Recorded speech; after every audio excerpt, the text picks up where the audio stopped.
By the time you get to 2045, we'll be able to multiply our intelligence many millions fold. And it's just very hard to imagine what that will be like.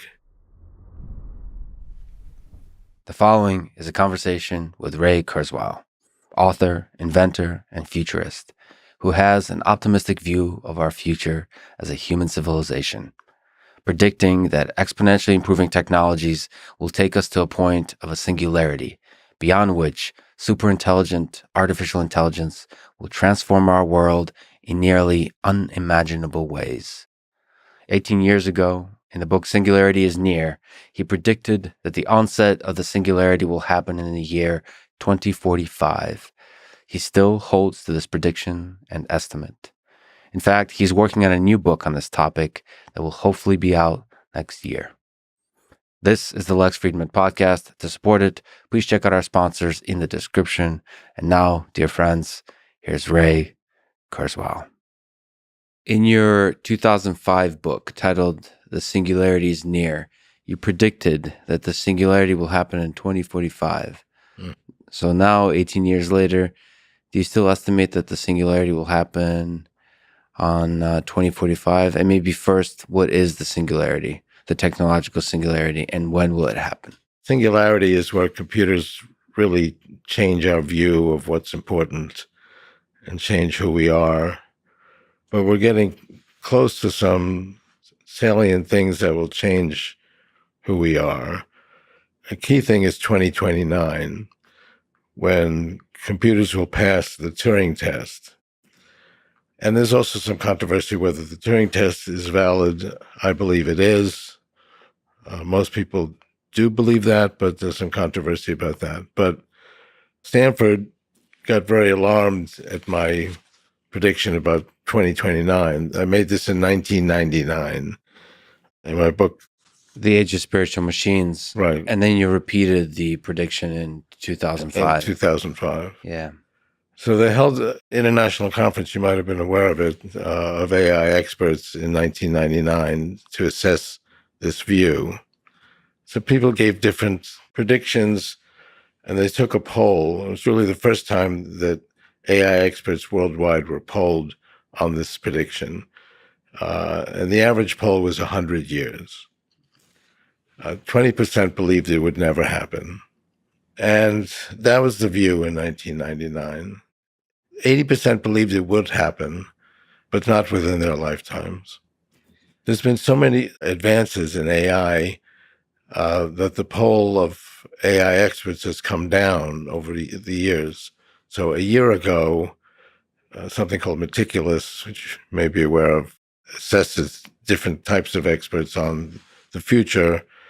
They again assessed what AI experts then felt, and they were saying 2042.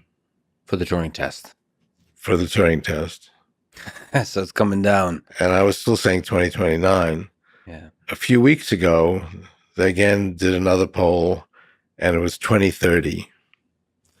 So AI experts now basically agree with me. I haven't changed at all. I've stayed with 2029. And AI experts now agree with me, but they didn't agree at first.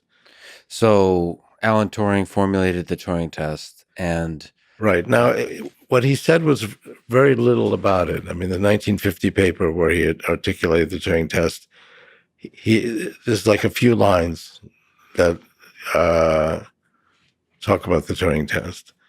And it really wasn't very clear how to administer it.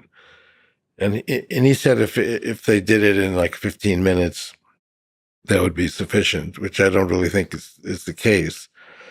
These large language models now, some people are convinced by it already. I mean, you can talk to it and have a conversation with it, and you can actually talk to it for hours.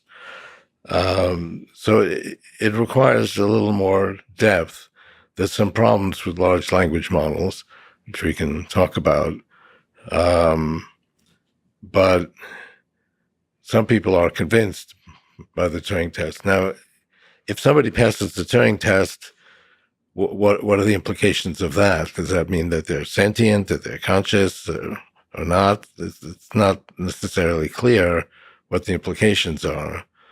Anyway, I believe 2029, that's 6, 7 years from now, we'll have something that passes the Turing test, and a valid Turing test, meaning it goes for hours, not just a few minutes. Can you speak to that a little bit? What is your formulation of the Turing test? You've proposed a very difficult version of the Turing test. So what does that look like? Basically, it's just to assess it over several hours, and also have a human judge that's fairly sophisticated on what computers can do and can't do. If you take somebody who's not that sophisticated, or even a average engineer, they may not really assess various aspects of it. So you really want the human to challenge the system. Exactly. On its ability to do things like common sense reasoning, perhaps. That's actually a key problem with large language models. They don't do these kinds of tests that would involve assessing chains of reasoning. But you can lose track of that. If you talk to them, they actually can talk to you pretty well, and you can be convinced by it. But it's somebody that would really convince you that it's a human, whatever that takes. Maybe it would take days or weeks, but it would really convince you that it's human. Large language models can appear that way. You can read conversations and they appear pretty good. There are some problems with it. It doesn't do math very well. You can ask, well, how many legs did 10 elephants have? And they'll tell you, well, okay, each elephant has 4 legs and it's 10 elephants, so it's 40 legs. And you go, okay, that's pretty good. How many legs do 11 elephants have? And they don't seem to understand the question. Do all humans understand that question? No, that's a key thing. I mean, how advanced a human do you want it to be? But we do expect a human to be able to do multi-chain reasoning, to be able to take a few facts and put them together, not perfectly. And we see that, in a lot of polls, that people don't do that perfectly at all. But so it's not very well defined. But it's something where it really would convince you that it's a human. Is your intuition that large language models will not be solely the kind of system that passes the Turing test in 2029? Do we need something else? I think it will be a large language model, but they have to go beyond what they're doing now. I think we're getting there. And another key issue is if somebody actually passes the Turing test validly, I would believe they're conscious. And not everybody would say that. It's okay, we can pass a Turing test, but we don't really believe that it's conscious. That's a whole nother issue. But if it really passes the Turing test, I would believe that it's conscious. But I don't believe that of large language models today. If it appears to be conscious, that's as good as being conscious, at least for you, in some sense. I mean, consciousness is not something that's scientific. I believe you're conscious, but it's really just a belief, and we believe that about other humans that at least appear to be conscious. When you go outside of shared human assumption, like, are animals conscious? Some people believe they're not conscious. Some people believe they are conscious. And would a machine that acts just like a human be conscious? I believe it would be. But that's really a philosophical belief. It's not. You can't prove it. I can't take an entity and prove that it's conscious. There's nothing that you can do that would indicate that. It's like saying a piece of art is beautiful. You can say it. Multiple people can experience a piece of art as beautiful, but you can't prove it. But it's also an extremely important issue. Yes. Imagine if you had something where nobody's conscious. The world may as well not exist. And So some people, like say Marvin Minsky, said, "Well, consciousness is not logical; it's not scientific, and therefore we should dismiss it. And any talk about consciousness is just not to be believed." But when he actually engaged with somebody who was conscious, he actually acted as if they were conscious. Mhm. He didn't ignore that. He acted as if consciousness does matter. Exactly. Whereas he said it didn't matter. Well, that's Marvin Minsky. Yeah. He's full of contradictions. But that's true of a lot of people as well. But to you, consciousness matters. But to me, it's very important. But I would say it's not a scientific issue. It's a philosophical issue, and people have different views. Some people believe that anything that makes a decision is conscious. So your light switch is conscious. Its level of consciousness is low. It's not very interesting, but that's a consciousness. And anything, so a computer that makes a more interesting decision, still not at human levels, but it's also conscious and at a higher level than your light switch. So that's one view. There's many different views of what consciousness is. So if a system passes the Turing test, it's not scientific, but in issues of philosophy, things like ethics start to enter the picture. Do you think we would start contending as a human species about the ethics of turning off such a machine? Yeah, I mean, that's definitely come up. Hasn't come up in reality yet, but I'm talking about 2029. It's not that many years from now. And so what are our obligations to it? It has a different, I mean, a computer that's conscious has a little bit different uh, connotations than a human. We have a continuous consciousness. We're in an entity that does not last forever. Now, actually, a significant portion of humans still exist and are therefore still conscious.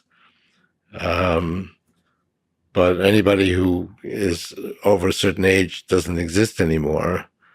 That wouldn't be true of a computer program.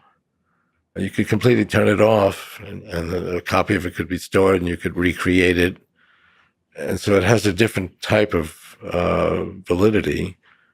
You could actually take it back in time. You could eliminate its memory and have it go over again. I mean, it has a different kind of connotation than humans do. Well, perhaps you can do the same thing with humans. It's just that we don't know how to do that yet. Yeah. It's possible that we figure out all of these things on the machine first. But that doesn't mean the machine isn't conscious. I mean, if you look at the way people react, say 3CPO or other machines that are conscious in movies, they don't actually present how it's conscious, but we see that they are a machine, and people will believe that they are conscious, and they'll actually worry about it if they get into trouble and so on. So 2029 is going to be the first year when a major thing happens. Right. And that will shake our civilization to start to consider the role of AI in this world. Yes and no. I mean, this one guy at Google claimed that the machine was conscious. But that's just one person. Right. When it starts to happen at scale. Well, that's exactly right, because most people have not taken that position. I don't take that position. I mean, I've used different things like this, and they don't appear to me to be conscious. As we eliminate various problems of these large language models, more and more people will accept that they're conscious. So when we get to 2029, I think a large fraction of people will believe that they're conscious. So it's not going to happen all at once. I believe it would actually happen gradually, and it's already started to happen. And so that takes us one step closer to the singularity. Another step then is in the 2030s, when we can actually connect our neocortex, which is where we do our thinking, to computers. And I mean, just as this actually gains a lot to being connected to computers that will amplify its abilities. I mean, if this did not have any connection, it would be pretty stupid. It could not answer any of your questions. If you're just listening to this, by the way, Ray's holding up the all-powerful smartphone. So we're going to do that directly from our brains. I mean, these are pretty good. These already have amplified our intelligence. I'm already much smarter than I would otherwise be if I didn't have this. Because I remember my first book, The Age of Intelligent Machines, there was no way to get information from computers. I actually would go to a library, find a book, find the page that had an information I wanted, and I'd go to the copier, and my most significant information tool was a roll of quarters where I could feed the copier. Yeah. So we're already greatly advanced that we have these things. There's a few problems with it. First of all, I constantly put it down and I don't remember where I put it. I've actually never lost it, but you have to find it and then you have to turn it on. So there's a certain amount of steps. It would actually be quite useful if someone would just listen to your conversation and say, oh, that's, so-and-so actress, and tell you what you're talking about. So going from active to passive, where it just permeates your whole life. Yeah, exactly. The way your brain does when you're awake. Your brain is always there. Right. Now, that's something that could actually just about be done today, where it would listen to your conversation, understand what you're saying, understand what you're not missing, and give you that information. But another step is to actually go inside your brain. Yeah. And there are some prototypes where you can connect your brain. They actually don't have the amount of bandwidth that we need. They can work, but they work fairly slowly. So if it actually would connect to your neocortex, and the neocortex, which I describe in How to Create a Mind, the neocortex is actually, it has different levels. And as you go up the levels, it's kind of like a pyramid. The top level is fairly small. And that's the level where you want to connect these brain extenders. So I believe that will happen in the 2030s. We will actually, so just the way this is greatly amplified by being connected to the cloud, we can connect our own brain to the cloud and just do what we can do by using this machine. Do you think it would look like the brain-computer interface of like Neuralink? So would it be? Well, Neuralink's an attempt to do that. It doesn't have the bandwidth that we need. Yet, right? Right. But I think, I mean, they're going to get permission for this because there are a lot of people who absolutely need it because they can't communicate. I know a couple of people like that who have ideas and they cannot move their muscles and so on. They can't communicate. So for them, this would be very valuable. But we could all use it. Basically, it'd be turn us into something that would be like we have a phone, but it would be in our mind. It would be kind of instantaneous. And maybe communication between two people would not require this low bandwidth mechanism of language. Yes, a spoken word. Exactly. We don't know what that would be, although we do know that computers can share information like language instantly. They can share many, many books in a second. So we could do that as well. If you look at what our brain does, it actually can manipulate different parameters. So we talk about these large language models. I mean, I had written that it requires a certain amount of information in order to be effective. and that we would not see AI really being effective until it got to that level. Mm-hmm. And we had large language models that were like 10 billion bytes. It didn't work very well. They finally got to 100 billion bytes, and now they work fairly well. And now we're going to a trillion bytes.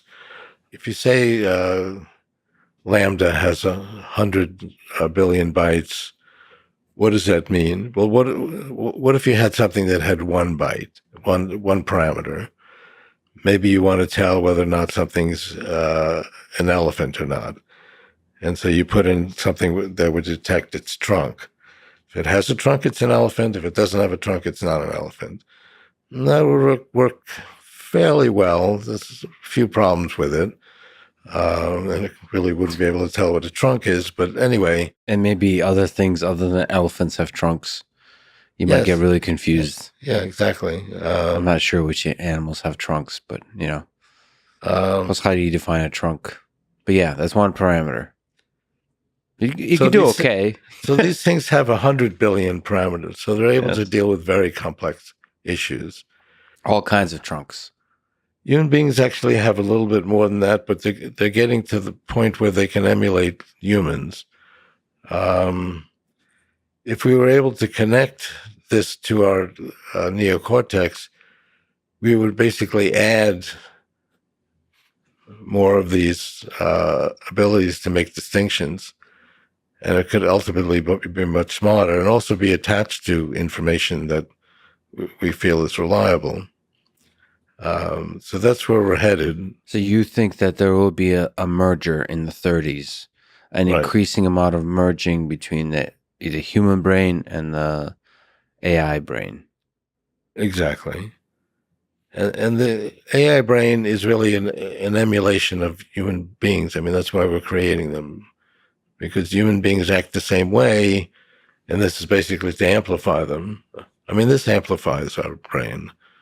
It's a little bit clumsy to interact with, but it definitely is, way beyond what we had 15 years ago. But the implementation becomes different, just like a bird versus the airplane. Even though the AI brain is an emulation, it starts adding features we might not otherwise have, like ability to consume a huge amount of information quickly, like look up thousands of Wikipedia articles in one take. Exactly. I mean, we can get, for example, to issues like simulated biology, where it can simulate many different things at once. I mean, we already had one example of simulated biology, which is the Moderna vaccine. And that's going to be now the way in which we create medications. But they were able to simulate what each example of an mRNA would do to a human being, and they were able to simulate that quite reliably. And we actually simulated billions of different mRNA sequences, and they found the ones that were the best, and they created the vaccine. And they did, and talk about doing that quickly, they did that in 2 days. Now, how long would a human being take to simulate billions of different mRNA sequences? I don't know that we could do it at all, but it would take many years. They did it in 2 days. And one of the reasons that people didn't like vaccines is because it was done too quickly. It was done too fast. And they actually included the time it took to test it out, which was 10 months. So they figured, okay, it took 10 months to create this. Actually, it took us 2 days. And we also will be able to ultimately do the tests in a few days as well. Oh, because we can simulate how the body will respond to it. Yeah. More and more. Now, that's a little bit more complicated because the body has a lot of different elements, and we have to simulate all of that. But that's coming as well. So ultimately, we could create it in a few days and then test it in a few days, and it would be done. And we can do that with every type of medical insufficiency that we have. So curing all diseases, improving certain functions of the body, supplements, drugs for recreation, for health, for performance, for productivity, all that kind of stuff. Well, that's where we're headed.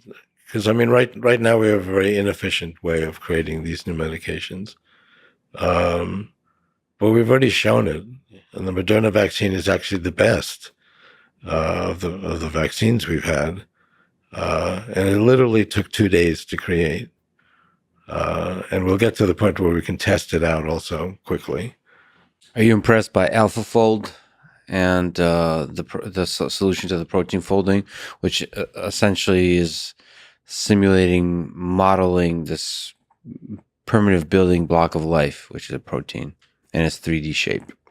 It's pretty remarkable that they can actually predict what the 3D shape of these things are, but they did it with the same type of neural net that won, for example, the Go test. So it's all the same. It's all the same. All the same they took that approaches. same thing and just changed the rules to chess, and within a couple of days, it now played a master level of chess greater than any human being. And the same thing then worked for AlphaFold, which no human had done. I mean, human beings could do, the best humans could maybe do 15, 20% of figuring out what the shape would be. And this, after a few takes, it ultimately did just about 100%. Do you still think the singularity will happen in 2045? And what does that look like? You know, once we can amplify our brain with computers directly, which will happen in the 2030s, that's going to keep growing. It's another whole theme, which is the exponential growth of computing power. Yeah, so looking at price performance of computation from 1939 to 2021. Right, so that starts with the very first computer actually created by a German during World War II. Mm-hmm. And you might have thought that might be significant, but actually the Germans didn't think computers were significant, and they completely rejected it. And the second one is also the Zeus 2. And by the way, we're looking at a plot with the x-axis being the year from 1935 to 2025. And on the y-axis in log scale is computation per second per constant dollar. So dollar normalized to inflation. And it's growing linearly on the log scale, which means it's growing exponentially. The third one was the British computer, which the Allies did take very seriously. And it cracked the German code and enabled the British to win the Battle of Britain, which otherwise absolutely would not have happened if they hadn't cracked the code using that computer. But that's an exponential graph. So a straight line on that graph is exponential growth. And you see 80 years of exponential growth. And I would say about every 5 years, and this happened shortly before the pandemic, people saying, well, they call it Moore's Law, which is not the correct, because that's not all Intel. In fact, it started decades before Intel was even created. It wasn't with transistors formed into a grid. So it's not just transistor count or transistor size. Right. It's I mean, a bunch of different components. With relays, then went to vacuum tubes, then went to individual transistors, and then to integrated circuits. Yes.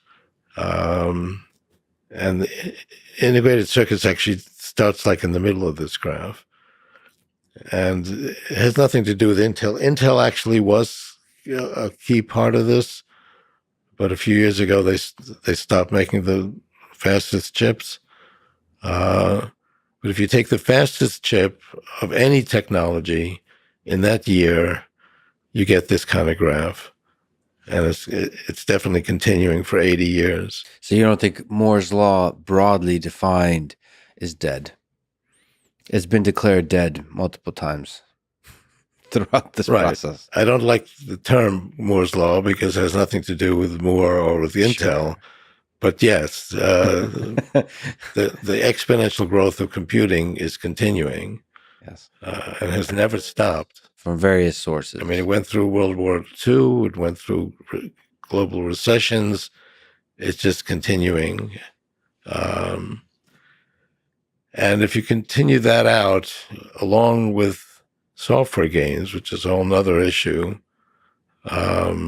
And they really multiply. Whatever you get from software gains, you multiply by the computer gains, you get faster and faster speed. This is actually the fastest computer models that have been created, and that actually expands roughly twice a year. Like every 6 months, it expands by 2. So we're looking at a plot from 2010 to 2022. On the x-axis is the publication date of the model, and the perhaps sometimes the actual paper associated with it. And on the y-axis is training, compute, and flops. And so basically, this is looking at the increase in the not transistors, but the computational power of neural networks. Yeah, it's the computational power that created these models, and that's doubled every 6 months. Which is even faster than transistor division. Yeah.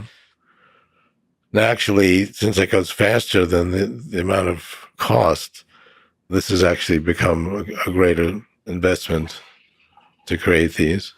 But at any rate, by the time you get to 2045, we'll be able to multiply our intelligence many millions fold. And it's just very hard to imagine what that will be like. And that's the singularity where we can't even imagine. Right. That's why we call it the singularity. Because the singularity in physics, something gets sucked into its singularity and you can't tell what's going on in there because no information can get out of it. There's various problems with that, but that's the idea. It's too much beyond what we can imagine. Do you think it's possible we don't notice that what the singularity actually feels like is we just live through it with exponentially increasing cognitive capabilities, and we almost, because everything's moving so quickly, aren't really able to introspect that our life has changed? Yeah, but I mean, we will have that much greater capacity to understand things, so we should be able to look back. Looking at history, understand history. But we will need people, basically like you and me, to actually think about these things. Think about it. But we might be distracted by all the other sources of entertainment and fun, because the exponential power of intellect is growing, but also there'll be a lot of fun. The amount of ways you can have, I mean, we already have a lot of fun with computer games and so on that are really quite remarkable. What do you think about the digital world, the metaverse, virtual reality? Will that have a component in this, or will most of our advancement be in physical reality? Well, that's a little bit like Second Life, although the Second Life actually didn't work very well because it couldn't actually handle too many people. And I don't think the metaverse has come to being. I think there will be something like that. It won't necessarily be from that one company. I mean, there's going to be competitors. But yes, we're going to live increasingly online. And particularly if our brains are online, I mean, how could we not be online? Do you think it's possible that, given this merger with AI, most of our meaningful interactions will be in this virtual world? Most of our life, we fall in love, we make friends, we come up with ideas, we do collaborations, we have fun. I actually know somebody who's marrying somebody that they never met. Yeah. I think they just met her briefly before the wedding, but she actually fell in love with this other person, never having met them. And I think I think the love is real. So that's a beautiful story. But do you think that story is one that might be experienced as opposed to by hundreds of thousands of people, but instead by hundreds of millions of people? I mean, it really gives you appreciation for these virtual ways of communicating.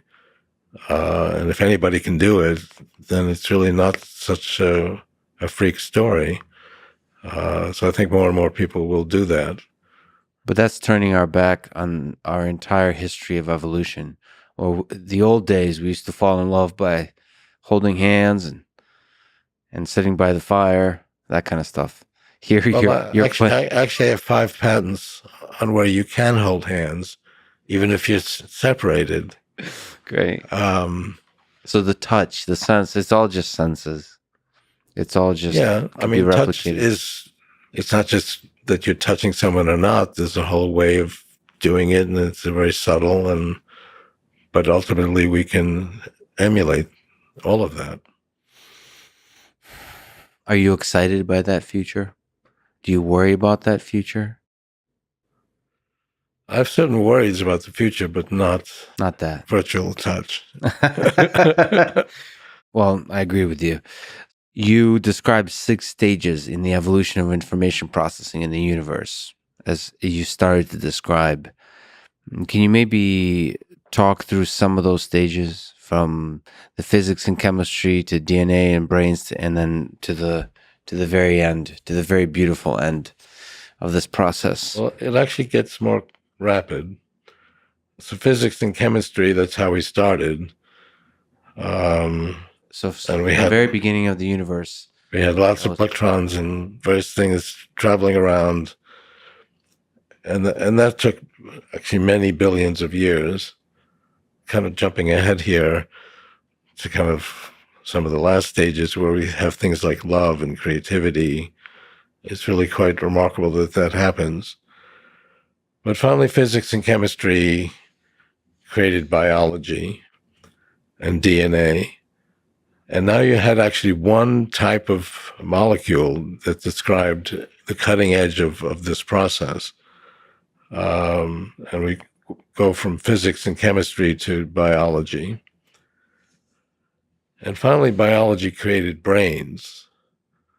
I mean, not everything that's created by biology has a brain, but eventually brains came along. and all of this is happening faster and faster. Yeah. It created increasingly complex organisms. Another key thing is actually not just brains, but our thumb. Because there's a lot of animals with brains even bigger than humans. I mean, elephants have a bigger brain, whales have a bigger brain, but they've not created technology because they don't have a thumb. So that's one of the really key elements in the evolution of humans. This physical manipulator device Right. that's useful for puzzle solving in the physical reality. So I mean, I could look at a tree and go, oh, well, I could actually strip that branch down and eliminate the leaves and carve a tip on it, and I would create technology. And you can't do that if you don't have a thumb. Yeah. So thumbs then created technology, and technology also had a memory, and now those memories are competing with the scale and scope of human beings, and ultimately we'll go beyond it, and then we're going to merge human technology with human intelligence and understand how human intelligence works, which I think we already do, and we're putting that into our human technology. So create the technology inspired by our own intelligence, and then that technology supersedes us in terms of its capabilities, and we ride along. Or do you ultimately see it as And we ride along, but a lot of people don't see that. They Yes. say, well, okay, you got humans and you got machines, and there's no way we can ultimately compete with humans. And you can already see that. Lee Sedol, who's like the best Go player in the world, says he's not going to play Go anymore. Yeah. Because playing Go for human, that was like the ultimate in intelligence, because no one else could do that. But now a machine can actually go way beyond him. And so he says, well, there's no point playing it anymore. That may be more true for games than it is for life.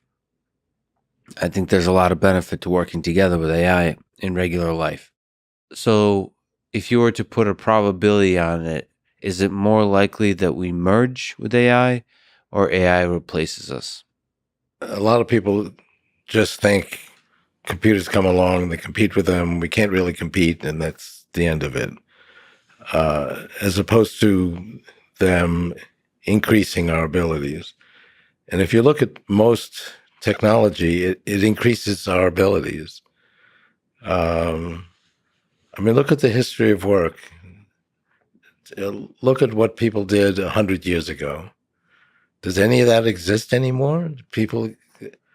If you were to predict that all of these jobs would go away and would be done by machines, people would say, well, no one's going to have jobs, and it's going to be massive unemployment. But I show in this book that's coming out, the amount of people that are working, even as a percentage of the population, has gone way up. We're looking at the x-axis year from 1774 to 2024, and on the y-axis, personal income per capita in constant dollars, and it's growing super linearly. 2021 constant dollars, and it's gone way up. That's not what you would predict, given that we would predict that all these jobs would go away.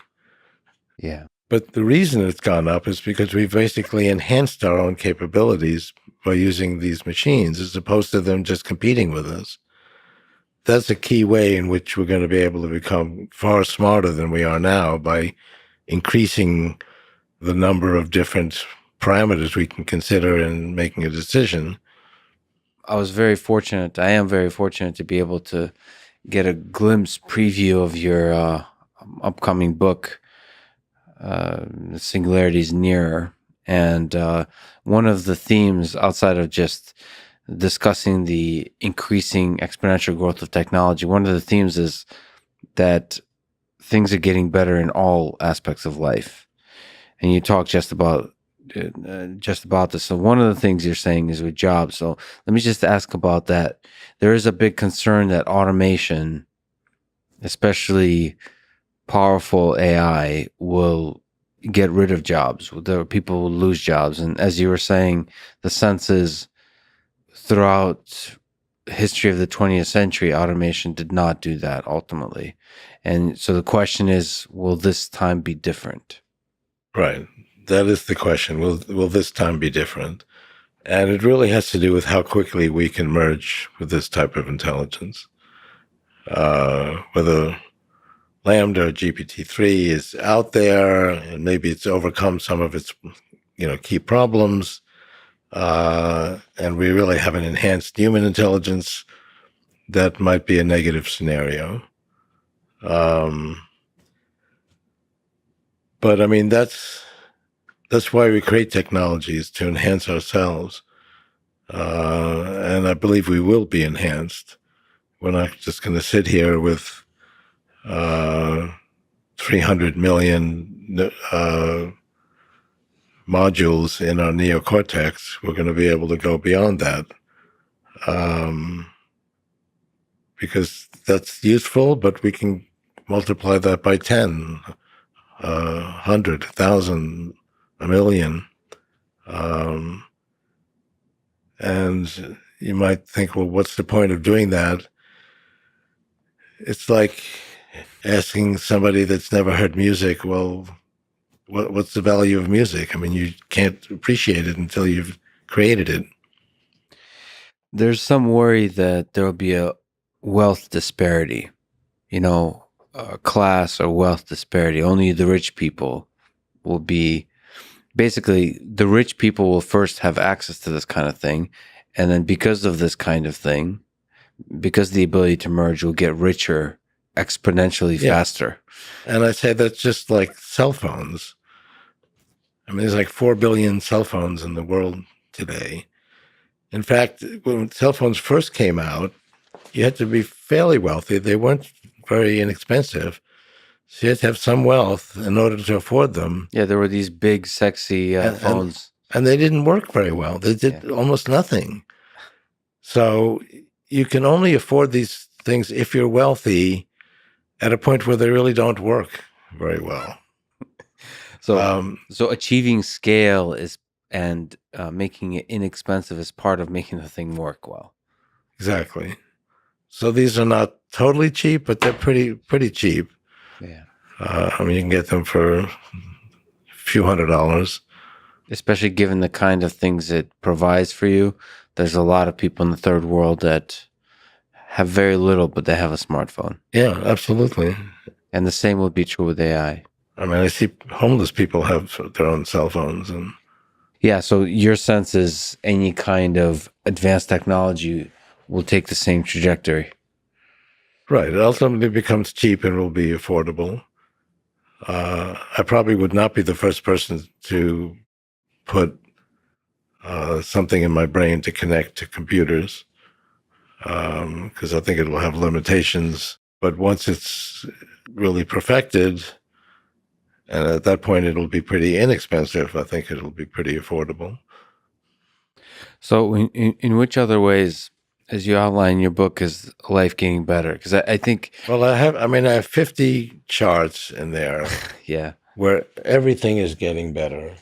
I think there's a kind of cynicism about, like, even if we look at extreme poverty, for example. For example, this is actually a poll taken on extreme poverty, and the people were asked, has poverty gotten better or worse?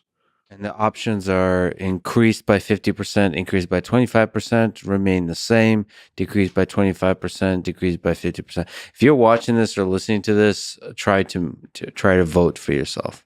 70% thought it had gotten worse, and that's the general impression. 88% thought it had gotten worse or remained the same. Only 1% thought it decreased by 50%, and that is the answer. It actually decreased by 50%. So only 1% of people got the right optimistic estimate of how poverty is. Right. And this is the reality. And it's true of almost everything you look at. You don't want to go back 100 years or 50 years. Things were quite miserable then, but we tend not to remember that. So literacy rate increasing over the past few centuries across all the different nations, nearly to 100% across many of the nations in the world. It's gone way up. Average years of education have gone way up. Life expectancy is also increasing. Life expectancy was 48 in 1900. And is over 80 now. And it's going to continue to go up, particularly as we get into more advanced stages of simulated biology. For life expectancy, these trends are the same for at birth, age 1, age 5, age 10. So it's not just the infant mortality. And I have 50 more graphs in the book about all kinds of things. Even spread of democracy, which might bring up some sort of controversial issues, it still has gone way up. Well, that one is it's gone way up, but that one is a bumpy road, right? Exactly. And somebody might represent democracy and go backwards, but we basically had no democracies before the creation of the United States, which was a little over 2 centuries ago, which in the scale of human history isn't that long. Do you think superintelligence systems will help with democracy? So what is democracy? Democracy is giving a voice to the populace and having their ideas, having their beliefs, having their views represented.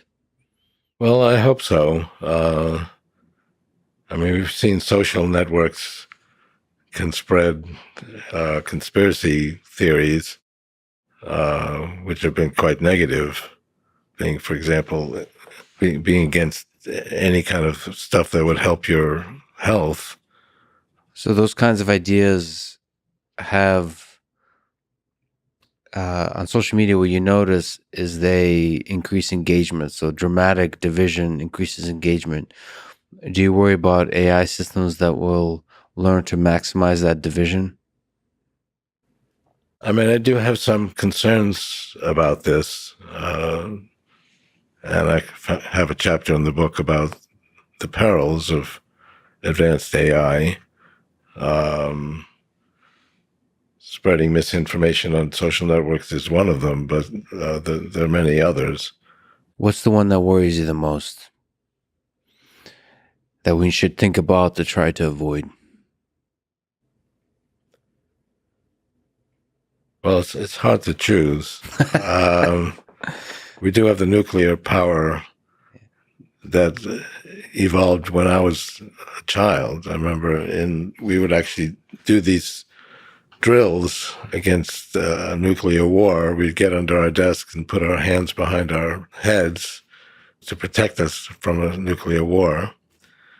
Seemed to work. We're still around, so You're protected. but that's still a concern. And there are key dangerous situations that can take place in biology. Someone could create a virus that's very, we have viruses that are hard to spread, and they can be very dangerous. And we have viruses that are easy to spread, but they're not so dangerous. Somebody could create something that would be very easy to spread and very dangerous and be very hard to stop. And it could be something that would spread without people noticing because people could get it, they'd have no symptoms, and then everybody would get it, and then symptoms would occur maybe a month later. So, and that actually doesn't occur normally, because if we were to have a problem with that, we wouldn't exist. So the fact that humans exist means that we don't have viruses that can spread easily and kill us, because otherwise we wouldn't exist. Yeah, viruses don't want to do that. They want to spread and keep the host alive. Yeah, somewhat. So you can describe various dangers with biology, also nanotechnology, which we actually haven't experienced yet, but there are people that are creating nanotechnology, and I described that in the book. Now, you're excited by the possibilities of nanotechnology, of nanobots, of being able to do things inside our body, inside our mind that's going to help. What's exciting, what's terrifying about nanobots? What's exciting is that that's a way to communicate with our neocortex, because each neocortex is pretty small, and you need a small entity that can actually get in there and establish a communication channel. And that's going to really be necessary to connect our brains to AI within ourselves, because otherwise it would be hard for us to compete with it. In a high bandwidth way. Yeah. And that's key, actually, because a lot of the things like Neuralink are really not high bandwidth yet. So nanobots is the way you achieve high bandwidth. How much intelligence would those nanobots have? Yeah, they don't need a lot, just enough to basically establish a communication channel to one nanobot. So it's primarily about communication. Yeah. Between external computing devices and our biological thinking machine. What worries you about nanobots? Is it similar to with the viruses? Well, there's the Great Goo challenge. Yes. If you had a nanobot that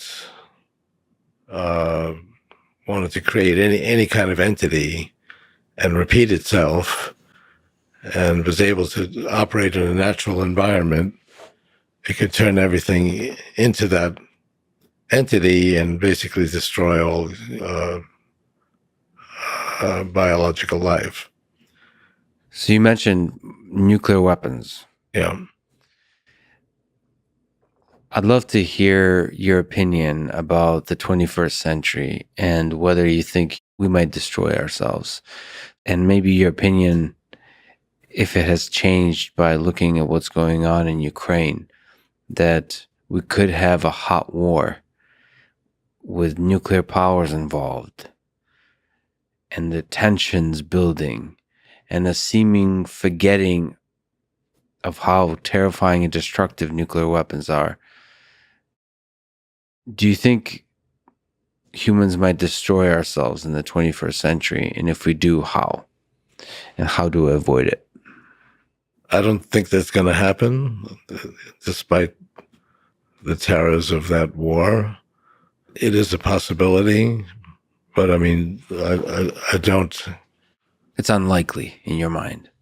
Yeah, even with the tensions we've had with this one nuclear power plant that's been taken over, it's very tense. But I don't actually see a lot of people worrying that that's going to happen. I think we'll avoid that. We had 2 nuclear bombs go off in 45. So now we're 77 years later. Yeah, we're doing pretty good. We've never had another one go off through anger. But people forget. People forget the lessons of history. Well, yeah. So, I mean, I am worried about it. I mean, that is definitely a challenge. But you believe that we'll make it out, and ultimately superintelligent AI will help us make it out, as opposed to destroy us. I think so. But we do have to be mindful of these dangers. And there are other dangers besides nuclear weapons. So to get back to merging with AI, will we be able to upload our mind in a computer in a way where we might even transcend the constraints of our bodies? So copy our mind into a computer and leave the body behind? Let me describe one thing I've already done with my father. Yeah, that's a great story. So we created technology. This is public. Came out, I think, 6 years ago, where you could ask any question, and the release product, which I think is still on the market, it would read 200,000 books, and then find the one sentence in 200,000 books that best answered your question. And it's actually quite interesting. You can ask all kinds of questions and you get the best answer in 200,000 books. But I was also able to take it and not go through 200,000 books, but go through a book that I put together, which is basically everything my father had written. So everything he had written, I had gathered, and we created a book, everything that Frederick Kurzweil had written. Now, I didn't think this actually would work that well because stuff he'd written was stuff about how to lay out. I mean, he directed choral groups and music groups, and he would be laying out how the people where they should sit and how to fund this and all kinds of things that really didn't seem that interesting. And yet, when you ask a question, it would go through it and it would actually give you a very good answer.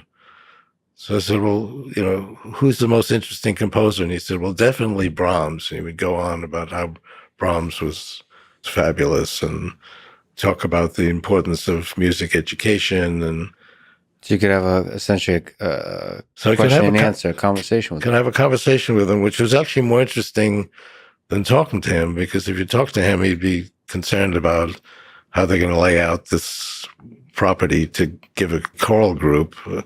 He'd be concerned about the day-to-day versus the big questions. Exactly, yeah. And you did ask about the meaning of life, and he answered, love. Yeah. Do you miss him? Yes, I do. You get used to missing somebody after 52 years. And I didn't really have intelligent conversations with him until later in life. In the last few years, he was sick, which meant he was home a lot, and I was actually able to talk to him about different things like music and other things. And so I miss that very much. What did you learn about life from your father? What part of him is with you now? He was devoted to music, and when he would create something to music, it put him in a different world. Otherwise, he was very shy.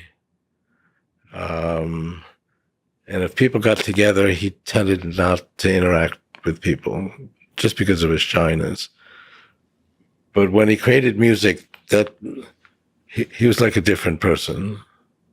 Do you have that in you? That Yeah, kind of yeah. light that shines? I mean, I got involved with technology at like age 5. And you fell in love with it in the same way he did with music? Yeah, yeah. I remember this actually happened with my grandmother. She had a manual typewriter, and she wrote a book, One Life Is Not Enough, which actually a good title for a book I might write. But and it was about a school she had created. Well, actually, her mother created it. So my mother's mother's mother created the school in 1868, and it was the first school in Europe that provided higher education for girls. It went through 14th grade. If you were a girl and you were lucky enough to get an education at all, it would go through like 9th grade. And many people didn't have any education as a girl. This went through 14th grade. Her mother created it. She took it over, and the book was about the history of the school and her involvement with it. When she presented it to me, I was not so interested in the story of the school, but I was totally amazed with this manual typewriter. I mean, here was something you could put a blank piece of paper into, and you could turn it into something that looked like it came from a book. And you could actually type on it, and it looked like it came from a book. It was just amazing to me. And I could see actually how it worked. And I was also interested in magic. But in magic, if somebody actually knows how it works, the magic goes away. The magic doesn't stay there if you actually understand how it works. But he was technology. I didn't have that word when I was 5 or 6. And the magic was still there for you? The magic was still there, even if you knew how it worked. Yeah. So I became totally interested in this, and then went around, collected little pieces of mechanical objects, from bicycles, from broken radios. I would go through the neighborhood. This was an era where you would allow a 5 or 6-year-old to like roam through the neighborhood and do this. We don't do that anymore. Yeah. But I didn't know how to put them together. I said, if I could just figure out how to put these things together, I could solve any problem. And I actually remember talking to these very old girls, I think they were 10, and telling them, if I could just figure this out, we could fly, we could do anything. And they said, well, you have quite an imagination.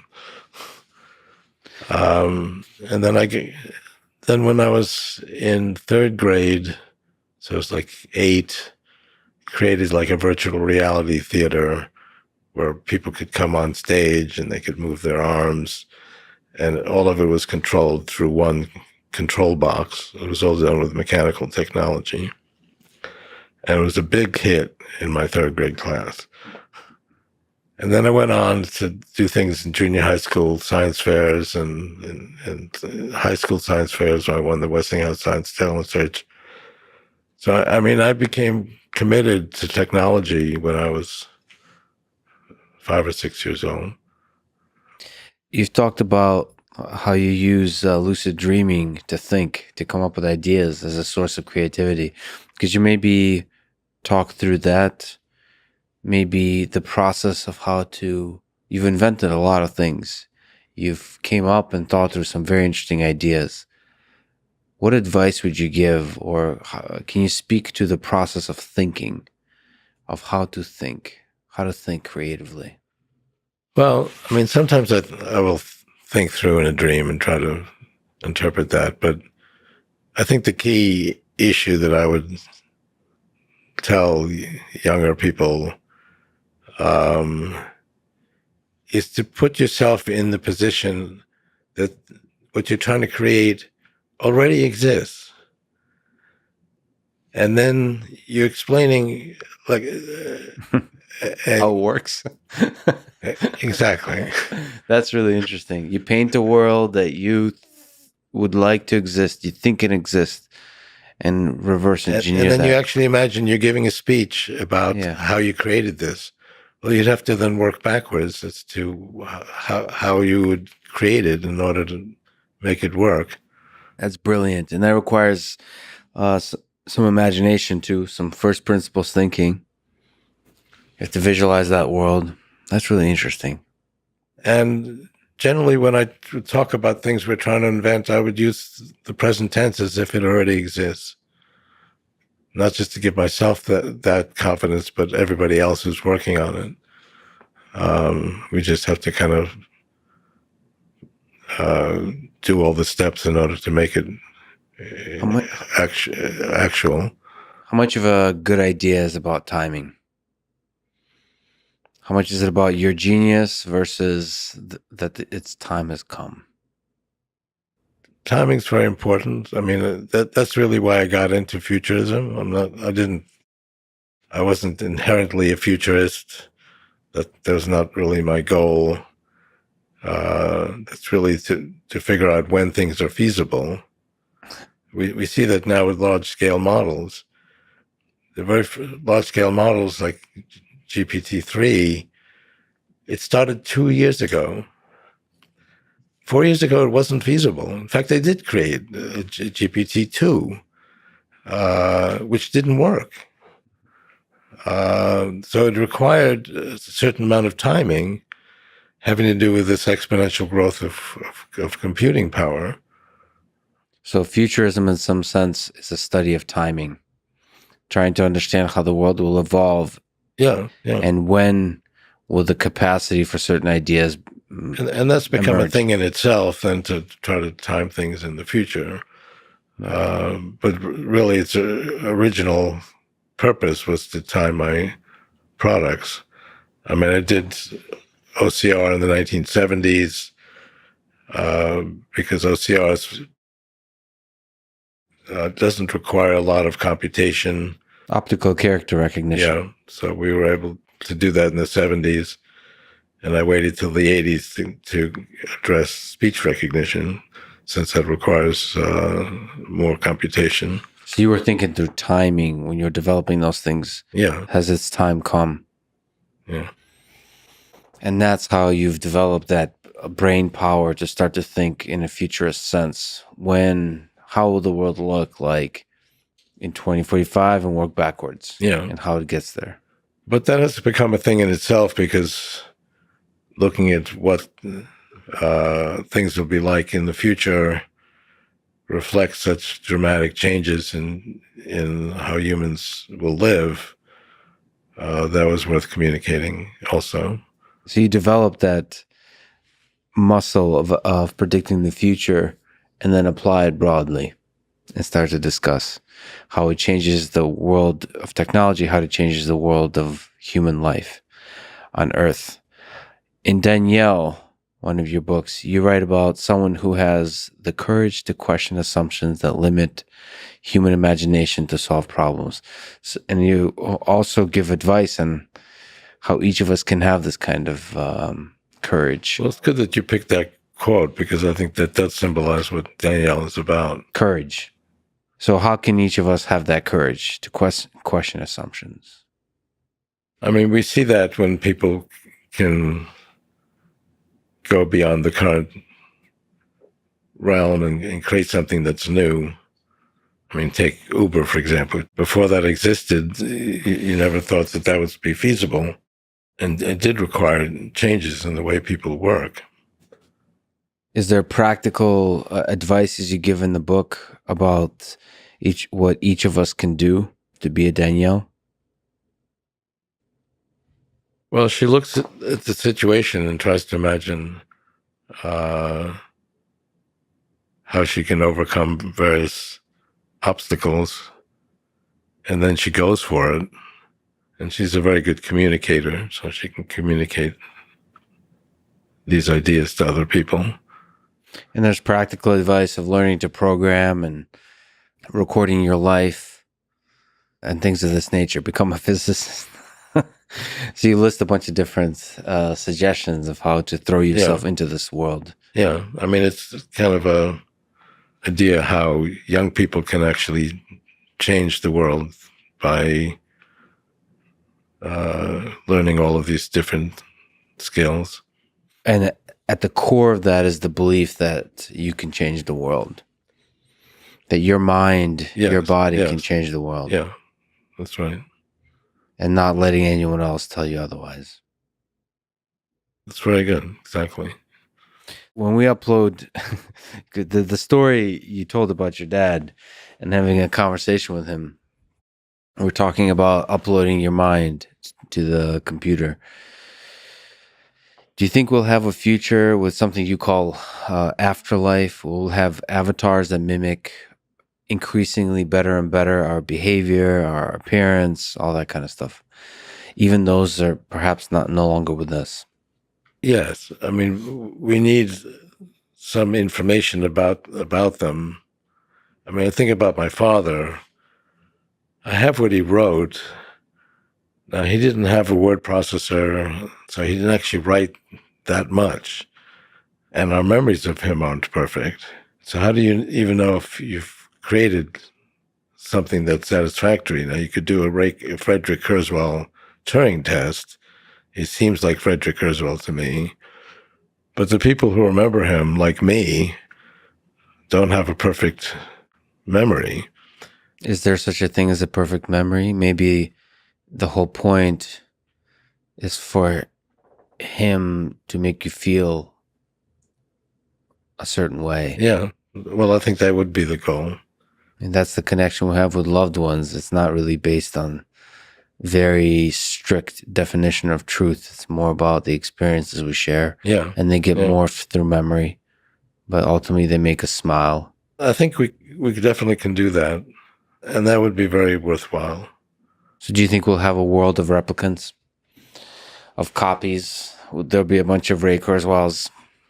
Like I could hang out with one. I can download it for $5 and have a best friend, Ray. And you, the original copy, wouldn't even know about it. Is that? Do you think that world is? First of all, do you think that world is feasible, and do you think there's ethical challenges there? Like, how would you feel about me hanging out with Ray Kurzweil and you not knowing about it? Doesn't strike me as a problem. Which you, the original? Would you strike? Would that cause a problem for you? No, I enjoy. I would really very much enjoy it. No, not just hang out with me, but if somebody hang out with you, a replicant of you. Well, I think I would start. It sounds exciting, but then what if they start doing better than me, and take over my friend group, and then I because they may be an imperfect copy, or there may be more social, or all these kinds of things, and then I become like the old version that's not nearly as exciting. Maybe they're a copy of the best version of me on a good day. Yeah. But if you hang out with a replicant of me and that turned out to be successful, I'd feel proud of that person because it was based on me. So but it is a kind of death of this version of you. Well, not necessarily. I mean, you can still be alive, right? And you would be proud. Okay, so it's like having kids and you're proud that they've done even more than you were able to do. Yeah, exactly. It does bring up new issues, but it seems like an opportunity. Well, that replicant should probably have the same rights as you do. Well, that gets into a whole issue because when a replicant occurs, they're not necessarily going to have your rights. And if a replicant occurs to somebody who's already dead, do they have all the obligations and that the original person had? Do they have all the agreements that they had? So I think you're going to have laws that say, yes, there has to be, if you want to create a replicant, they have to have all the same rights as human rights. Well, you don't know. Someone can create a replicant and say, well, it's a replicant, but I didn't bother getting their rights. And so. But that would be illegal, I mean. Like if you do that, you have to do that in the black market. You have to, if you want to get an official replicant. Okay, it's not so easy. Suppose you create multiple replicants. The original rights maybe for one person and not for a whole group of people. Sure. So, so there has to be at least one, and then all the other ones kind of share the rights. Yeah, I just don't. I don't think that's very difficult to conceive for us humans. The idea that this You country. can create a replicant that has certain. I mean, I've talked to people about this, including my wife, who would like to get back her father, and she doesn't worry about who has rights to what.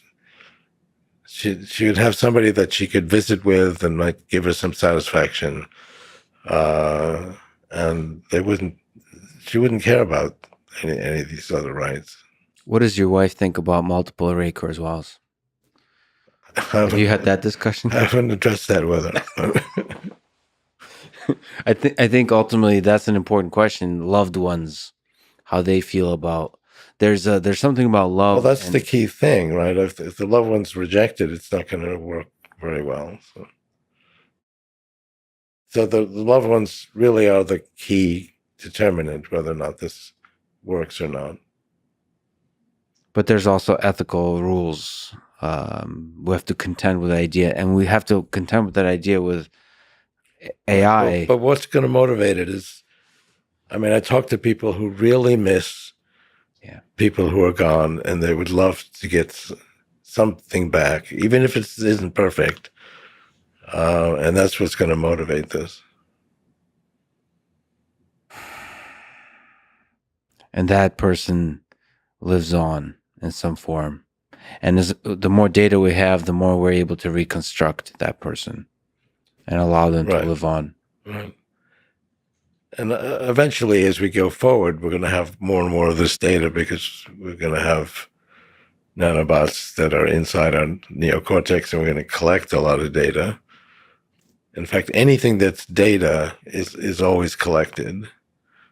There is something a little bit sad, which is becoming, or maybe it's hopeful, which is more and more common these days, which when a person passes away, you'll have their Twitter account, and you have the last tweet they tweeted, like something they. And you can recreate them now with large language models and so on. I mean, you can create somebody that's just like them and can actually continue to communicate. I think that's really exciting because I think in some sense, like if I were to die today, in some sense, I would continue on if I continued tweeting. I tweet, therefore I am. Yeah. Well, in some sense. I mean, that's one of the advantages of a replicant. They can recreate the communications of that person. Do you hope humans will become a multiplanetary species? You've talked about the phases, the 6 epochs, and one of them is reaching out into the stars, in part. Yes, but the kind of attempts we're making now to go to other planetary objects doesn't excite me that much because it's not really advancing anything. It's not efficient enough? Yeah, we're also putting out other human beings, which is a very inefficient way to explore these other objects. What I'm really talking about in the 6th epoch, the universe wakes up. It's where we can spread our superintelligence throughout the universe. And that doesn't mean sending very soft, squishy creatures like humans. Yeah. The universe wakes up. I mean, we would send intelligence masses of nanobots, which can then go out and colonize these other parts of the universe. Do you think there's intelligent alien civilizations out there that our bots might meet? My hunch is no. Most people say yes, absolutely. I mean, the universe is too big. and they'll cite the Drake equation.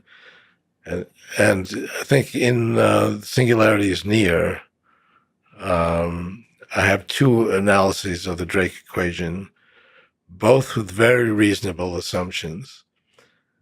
And one gives you thousands of advanced civilizations in each galaxy, and another one gives you one civilization, and we know of one. A lot of the analyses are forgetting the exponential growth of computation, because we've gone from where the fastest way I could send a message to somebody was with a pony, which was what, like a century and a half ago? Yeah. To the advanced civilization we have today. And if you accept what I've said, go forward a few decades, you can have absolutely fantastic amount of civilization compared to a pony, and that's in a couple hundred years. Yeah, the speed and the scale of information transfer is just is growing exponentially in a blink of an eye. Now think about these other civilizations. They're going to be spread out at cosmic times. So if something is like ahead of us or behind us, it could be ahead of us or behind us by maybe millions of years, which isn't that much. I mean, the world is billions of years old, 14 billion or something. So even 1,000 years, if 200 or 300 years is enough to go from a pony to fantastic amount of civilization, we would see that. So of other civilizations that have occurred, okay, some might be behind us, but some might be ahead of us. If they're ahead of us by thousands, millions of years, and they would be so far beyond us, they would be doing galaxy-wide engineering. Yeah. But we don't see anything doing galaxy-wide engineering. So either they don't exist, or this very universe is a construction of an alien species. We're living inside a video game. Well, that's another explanation that, yes, you've got some teenage kids in another civilization. Do you find compelling the simulation hypothesis as a thought experiment that we're living in a simulation? The universe is computational. So we are an example in a computational world. Therefore, it is a simulation. It doesn't necessarily mean an experiment by some high school kid in another world, but it's nonetheless is taking place in a computational world. And everything that's going on is basically a form of computation. So you really have to define what you mean by this whole world being a simulation.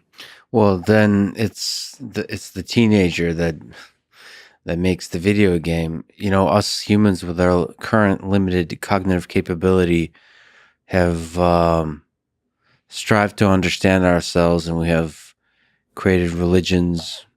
We think of God. Whatever that is, do you think God exists? And if so, who is God? I alluded to this before. We started out with lots of particles going around. Yeah. And there's nothing that represents love and creativity. And somehow we've gotten into a world where love actually exists. And that has to do actually with consciousness, because you can't have love without consciousness. So to me, that's God, the fact that we have something where love, where you can be devoted to someone else and really feel that love, that's God. And if you look at the Old Testament, it was actually created by several different rabbinates in there. And I think they've identified three of them. One of them dealt with God as a person that you can make deals with, and he gets angry and he wreaks vengeance on various people. But two of them actually talk about God as a symbol of love and peace and harmony and so forth. That's how they describe God. And so that's my view of God, not as a person in the sky that you can make deals with. It's whatever the magic that goes from basic elements to things like consciousness and love. Do you think one of the things I find extremely beautiful and powerful is cellular automata, which you also touch on? Do you think whatever the heck happens in cellular automata where interesting, complicated objects emerge, God is in there too? The emergence of love in this seemingly primitive Well, that's the goal universe? of creating a replicant, is that they would love you and you would love them. There wouldn't be much point of doing it if that didn't happen. But all of it, I guess what I'm saying about cellular automata is it's primitive building blocks, and they somehow create beautiful things. Is there some deep truth to that about how our universe works? Is the emergence from simple rules, beautiful complex objects can emerge? Is that the thing that made us? Yeah. Well, as we went through all the 6 phases of reality. That's a good way to look at it. It does make some point to the whole value of having a universe. Do you think about your own mortality? Are you afraid of it? Yes, but I keep going back to my idea of being able to expand human life quickly enough in advance of our getting there. Longevity, escape velocity, which we're not quite at yet, but I think we're actually pretty close, particularly with, for example, doing simulated biology. I think we can probably get there within, say, by the end of this decade, and that's my goal. Do you hope to achieve the longevity, escape velocity? Do you hope to achieve immortality? Well, immortality is hard to say. I can't really come on your program saying, I've done it. I've achieved immortality. Right. Because it's never forever. A long time of living well. But we'd like to actually advance human life expectancy, advance my life expectancy more than a year every year. And I think we can get there by the end of this decade. How do you think we do it? So there's practical things in Transcend, the 9 Steps to Living Well Forever, your book. You describe just that. There's practical things like health, exercise, all those things. And yeah, I mean, we live in a body that doesn't last forever. There's no reason why it can't, though. And we're discovering things, I think, that will extend it. But you do have to deal with, I mean, I've got various issues. Went to Mexico 40 years ago, developed salmonella. That created pancreatitis, which gave me a strange form of diabetes. It's not type 1 diabetes, because that's an autoimmune disorder that destroys your pancreas. I don't have that. But it's also not type 2 diabetes, because type 2 diabetes is your pancreas works fine, but your cells don't absorb the insulin well. I don't have that either. The pancreatitis I had partially damaged my pancreas, but it was a one-time thing. It didn't continue. And I've learned now how to control it. But so that's just something I had to do in order to continue to exist. Since your particular biological system, you have to figure out a few hacks. And the idea is that science would be able to do that much better, actually. Yeah. So, I mean, I do spend a lot of time just tinkering with my own body to keep it going. So I do think I'll last till the end of this decade, and I think we'll achieve longevity, escape velocity I think that will start with people who are very diligent about this. Eventually, it'll become sort of routine that people will be able to do it. So if you're talking about kids today, or even people in their 20s or 30s, it's really not a very serious problem. I have had some discussions with relatives who are like almost 100 and saying, well, we're working on it as quickly as possible, but I don't know if that's going to work. Is there a case, this is a difficult question, but is there a case to be made against living forever? That a finite life, that mortality is a feature, not a bug. That living a shorter, so dying makes ice cream taste delicious, makes life intensely beautiful, more than it Most otherwise people might be. believe that way, except if you present a death of anybody they care about or love, they find that extremely depressing. And I know people who feel that way 20, 30, 40 years later, they still want them back. So, I mean, death is not something to celebrate, but we've lived in a world where people just accept this. Well, life is short. You see it all the time on TV. Oh, life's short. You have to take advantage of it. And nobody accepts the fact that you could actually go beyond normal lifetimes. But anytime we talk about death or a death of a person, even one death is a terrible tragedy.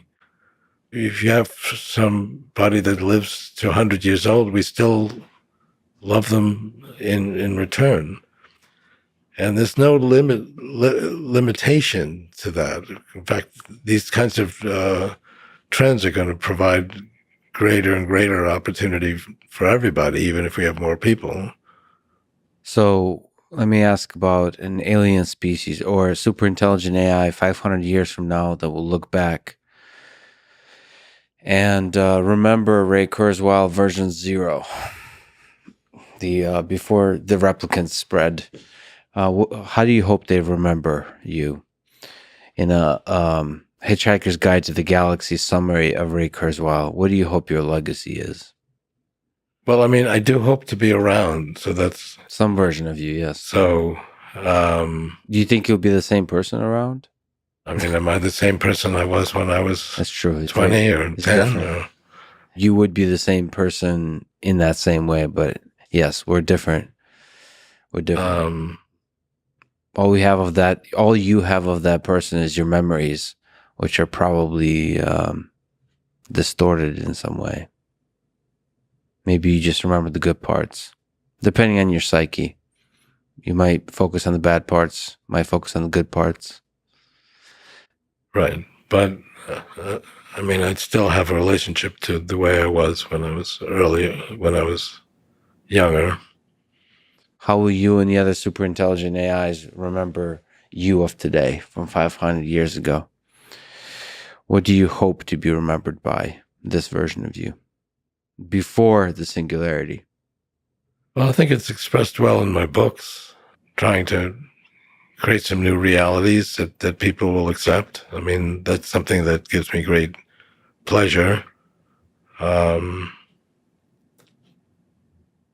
greater insight into what makes humans valuable. I'm not the only person who's tempted to comment on that, but and optimism that permeates your work, mm-hmm. Optimism about the future, because ultimately that optimism paves the way for building a better future. Yeah, no, I agree with that. So you asked your dad about the meaning of life, and he said love. Let me ask you the same question. What's the meaning of life? Why are we here? This beautiful journey that we're on in phase 4, reaching for phase 5 of this evolution and information processing. Why? Well, I think I'd give the same answer as my father. Because if there were no love and we didn't care about anybody, there'd be no point existing. Love is the meaning of life. The AI version of your dad had a good point. Well, I think that's a beautiful way to end it. Ray, thank you for your work. Thank you for being who you are.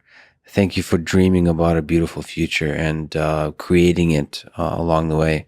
And thank you so much for spending your really valuable time with me today. This was awesome. Well, it was my pleasure. And you have some great insights, both into me and into humanity as well. So I appreciate that. Thanks for listening to this conversation with Ray Kurzweil. To support this podcast, please check out our sponsors in the description. And now, let me leave you with some words from Isaac Asimov. It is change, continuous change, inevitable change, that is the dominant factor in society today. No sensible decision can be made any longer without taking into account not only the world as it is, but the world as it will be. This, in turn, means that our statesmen, our businessmen, our everyman must take on a science fictional way of thinking. Thank you for listening and hope to see you next time.